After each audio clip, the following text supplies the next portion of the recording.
নমস্কার, ঠিক বিকেল 4টে নিউজ 18 বাংলা নিউজ 18 প্রাইম নিয়ে আপনাদের সঙ্গে রয়েছে আমি তমশ্রী। শুরুতে যে খবরের দিকে নজর রাখতেই হবে, অবৈধ নির্মাণ ভাঙতে বাধা কাউন্সিলরের। অবৈধ নির্মাণ ভাঙতে অভিযান শিলিগুড়ি পৌরসভার 46 নম্বর ওয়ার্ডে নির্মাণ ভাঙতে বাধা দেন দিলীপ বর্মন।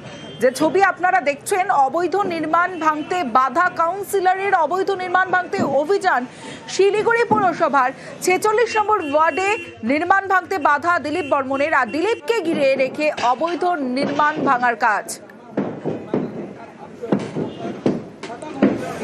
শিলিগুড়ির 46 নম্বর ওয়ার্ডের ছবি আপনাদের দেখাচ্ছে, যেখানে অবৈধ নির্মাণ ভাঙতে যায় পুরসভা। সেই সময় বাধা দেন কাউন্সিলর দিলীপ বর্মন। দিলীপকে ঘিরে রেখে অবৈধ নির্মাণ ভাঙার কাজ। কি অভিযোগ প্রথমে শোনাবো আপনাদের।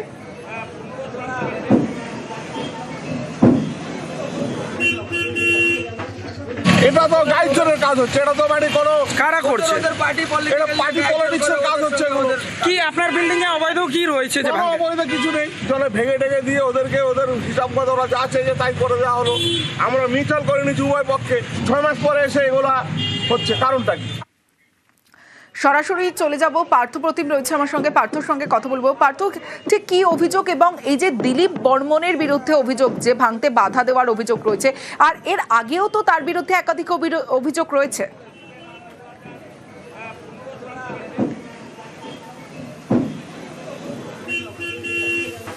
শিলিগুড়ি চম্পাশাড়ি মোড়, সেখানে যখন ব্যবসায়ীদের উচ্ছেদ করতে হয় সে সময় কিন্তু গত বছর এই রুখে দাঁড়ান এই মেয়র পরিষদ তৃণমূল কাউন্সিলর দিলীপ বর্মন। তারপর গত জুন মাসে শিলিগুড়ি পুরসভার মাসিক বোর্ড অধিবেশন, সেখানেও কিন্তু মেয়র এবং ডেপুটি মেয়রের বিরুদ্ধে তীব্র ক্ষোভ তিনি উগরে দেন এবং পরবর্তীকালে তিনি আমাদের কাছেও একাধিক অভিযোগ করেন মেয়র এবং ডেপুটি মেয়রের বিরুদ্ধে।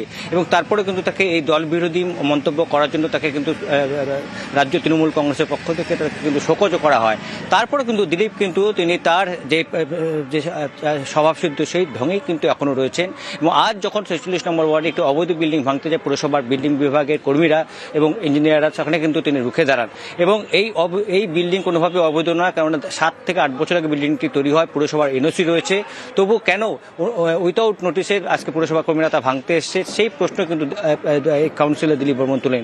আবারও কিন্তু আজও সেই তিনি একই সুরে, চড়া সুরে তিনি কিন্তু মেয়র গৌতম দেব এবং ডেপুটি মেয়র রঞ্জন সরকারের বিরুদ্ধে ক্ষোভ উগরে দেন।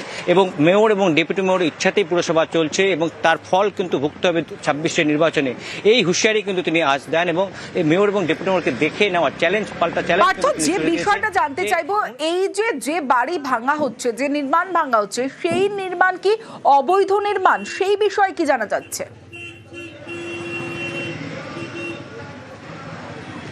দেখো, এর আগে পুরসভা সেখানে নোটিশ দিয়েছিল যে এই যে বিল্ডিংয়ের যে গ্যারেজের পোর্শনটা রয়েছে সেটা কিন্তু অবৈধভাবে করা হয়েছে।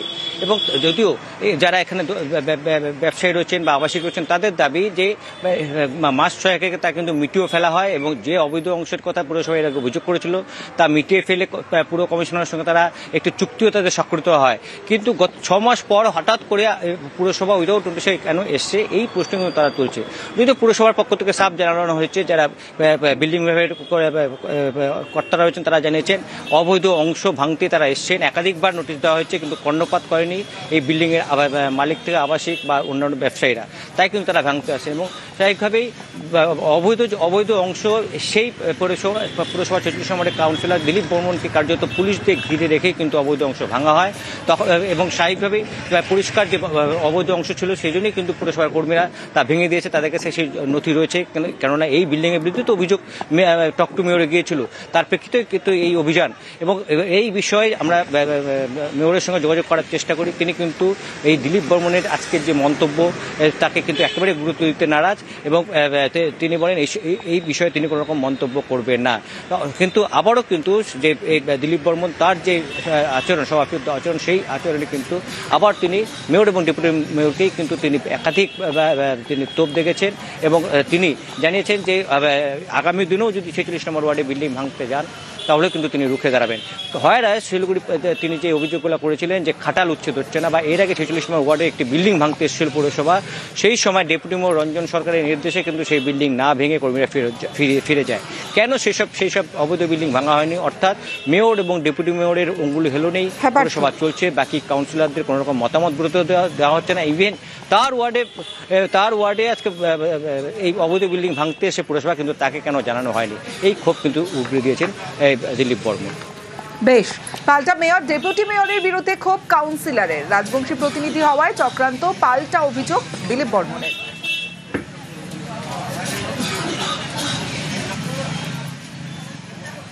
আর 6 মাস পরে ইলেকশন আছে, তখন জিতে যাবে ভালো করে, জনতা বুঝিয়ে দিবে আঙ্গুলের দ্বারা।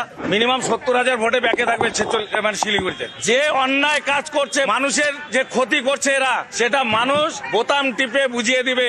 আছে তো সেবক রোডে অনেক বিল্ডিং, অবৈধ বিল্ডিং, সেই বিল্ডিং গুলো কেন ভাঙা হচ্ছে না, সেখানে কত টাকা নিয়েছে হিসাব দিক। যেখানে এনারা টাকা পায় সেখানে কোনো কথা হয় না। আমি দলের লোক হয়ে আর আমার ওয়ার্ডে ভাঙছে, আমি না নোটিশ জানতে পারলাম, না আমাকে কোনো খবর দেওয়া হলো। দিলীপ বর্মনকে বাদ দিয়ে যা যা কাজ হচ্ছে, এর পরিণাম ভুগতে হবে। সব ফালতু কথা বলতে আসবো, শুনতে এখন রাজি না, রাজি আছি, যখন যা হবে সেটা নিয়ে কোনো শিক্ষক নিয়োগ প্রক্রিয়া শুরু। কি ভাবে নিয়োগ প্রক্রিয়া হবে, কত দিনের মধ্যে হবে, সবটা জানবো। প্রতিনিধি সোমরাজের সঙ্গে কথা বলবো। সোমরাজ,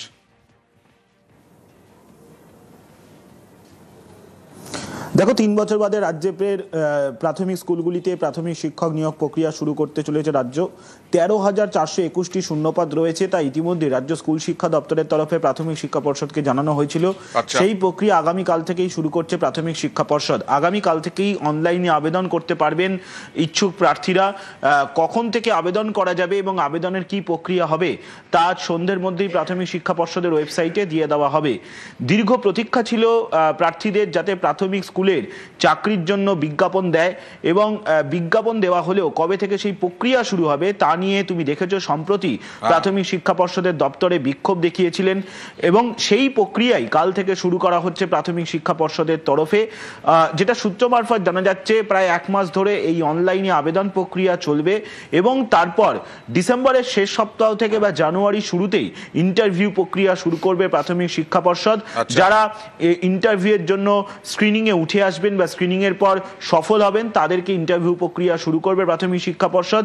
ইতিমধ্যেই সেই প্রস্তুতিও নিয়েছে প্রাথমিক শিক্ষা পর্ষদ। আজ সন্ধ্যের মধ্যেই প্রাথমিক শিক্ষা পর্ষদ প্রাথমিক শিক্ষক নিয়োগের জন্য কিভাবে অনলাইনে আবেদন করতে হবে তার বিস্তারিত তথ্য দিয়ে দেবে। বেশ। আর যেটা বলছিলাম, এসএসসি নিয়োগ প্রক্রিয়া প্রায় শেষের পথে, ইন্টারভিউতে ডাক পেয়েছেন বহু।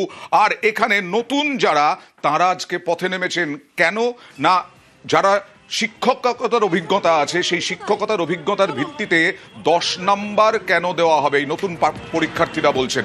কাট অফ মার্কস পেয়েও ইন্টারভিউতে ডাক পাননি অনেকজন, সেই কারণেই আজকেও পথে নামলেন তারা। সরাসরি চলে যাব প্রতিনিধি অনুপের কাছে। অনুপ, কেন তারা বলছেন? কারণ সুপ্রিম কোর্টের নির্দেশিত আছে, সুপ্রিম কোর্টও তো মেনে নিয়েছে এই বিষয়টা, সেই নির্দেশ মেনেই তো কাজ হচ্ছে।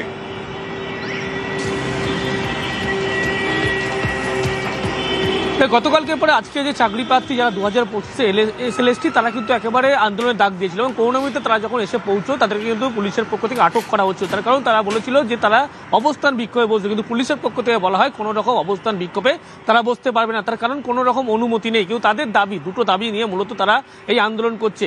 অভিজ্ঞতার কোন খাতিরে কিন্তু বলা হচ্ছে 10 নম্বর দেওয়া হবে, এটা বাতিল করতে হবে, সেটা যেমন তারা দাবি করছে, তার পাশাপাশি শূন্য পদ আরো বাড়াতে হবে, এমনটা বলা হচ্ছে। এটাও কি বলা হয়েছিল? তাদেরকে জিজ্ঞেস করা হয়েছিল যে সুপ্রিম কোর্টের নির্দেশেই তো এই নিয়োগ প্রক্রিয়াটা হচ্ছে, তাহলে তারা আবার রাস্তায় নেমে এই দাবি করছেন কেন? তাদের কি বক্তব্য?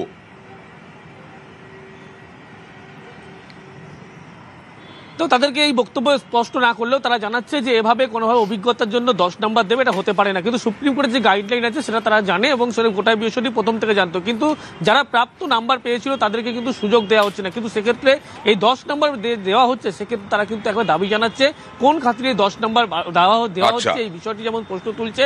অন্যদিকে শূন্যপদ যেগুলো আছে, শূন্যপদ কিন্তু আরো বাড়াতে, চাকরি পদ বাড়াতে হবে। দেখা যাক আরো এর পরেও তারা আবার পথে নামেন কিনা। সরকার অন্যায় করবে, কমিশন অন্যায় করবে, আর এরা আমাদেরকে গাড়িতে তুলবে, ধরবে। আমাদের দাবি হচ্ছে 10 নাম্বার বাতিল করতে হবে। আর ইন্টারভিউতে ডাক না পেয়ে পথে কারা? চাকরিহারারা, যোগ্য চাকরিহারারা বিকাশ ভবন অভিযানে অতিরিক্ত শূন্য পদের দাবিতে তারা রাস্তায়।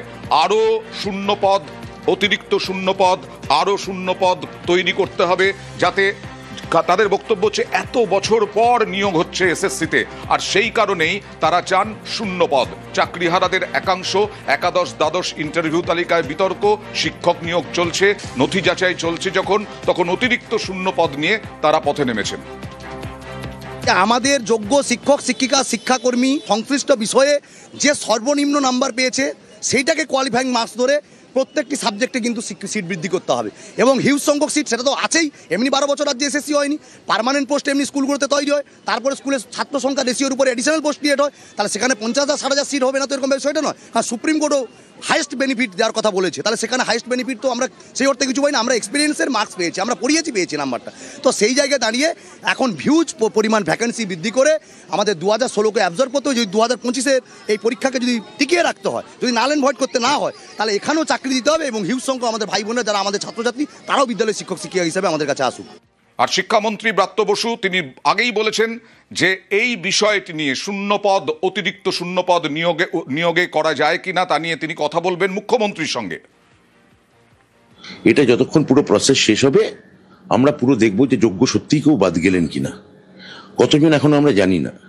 এখন এরপর 9-10-এর রেজাল্ট বেরোবে। যোগ্য এই পুরো প্রসেস শেষ হওয়ার পর যোগ্য যদি কেউ বাদ যান, তাদের ক্ষেত্রে আমি তো বারবার বলছি সরকার সহানুভূতিশীল, এবং মুখ্যমন্ত্রীর সঙ্গে আমার ভ্যাকেন্সি বাড়ানোর একটা প্রাথমিক পর্যায়ে কথা হয়েছে, কিন্তু সেটা যতক্ষণ আমরা আইনি পরামর্শ পাচ্ছি ততক্ষণ এটা নিয়ে আমরা কোনো পাকাপোক্ত কথা বলতে পারি না। আর যেটা বলছিলাম, ইন্টারভিউতে ডাকা হয়েছে বহু, শিক্ষক নিয়োগে এবার নথি যাচাই হচ্ছে। একাদশ দ্বাদশে শিক্ষক নিয়োগে নথি যাচাই 4 ডিসেম্বর পর্যন্ত চলবে এই নথি যাচাই। প্রতিদিন 1000-1500 প্রার্থীকে ডাকা হচ্ছে। 15টি টেবিলে 100 চাকরি প্রার্থীর নথি পরীক্ষা। আজ 700 প্রার্থীকে নথি যাচাইয়ের জন্য ডাকা হয়েছে। নিয়োগ হচ্ছে একটা ক্রাইটেরিয়া, সেখানে একটা গেজেট পাবলিশ হয়েছে, বলা হচ্ছে 60-এ 60, 70-এ 70, এটা একটা ভুল কথা। 10 নম্বরের এই যে একাডেমিক কোয়ালিফিকেশান সেটাও হচ্ছে 10, 8, 6, আর যেটা এক্সপিরিয়েন্স মার্কস সেটা 2, 2, 2, 2 করে। ফলে এটা পুরো ক্রাইটেরিয়া ফুলফিল করেই দ্য কল ফর ভেরিফিকেশন হচ্ছে। ফলে 60-এ 60 পেয়ে 70 করে ডাক পাচ্ছেন, এটা মিথ্যা কথা। টোটাল ইন সার্ভিস চাকরিহারা শিক্ষক আছে 13,000 মতো, সিট আছে 32,000, তাহলে বাকিগুলো কারা পাবে? হাইকোর্টে স্টে দিতে পারে না, কারণ সুপ্রিম কোর্টে কেস পেন্ডিং আছে, সুপ্রিম কোর্টের তত্ত্বাবধানে পরীক্ষা হচ্ছে। আমাদের প্রচুর শিক্ষক শিক্ষিকা ডাক পায়নি এখনও, আমরা খুব চিন্তিত তাদের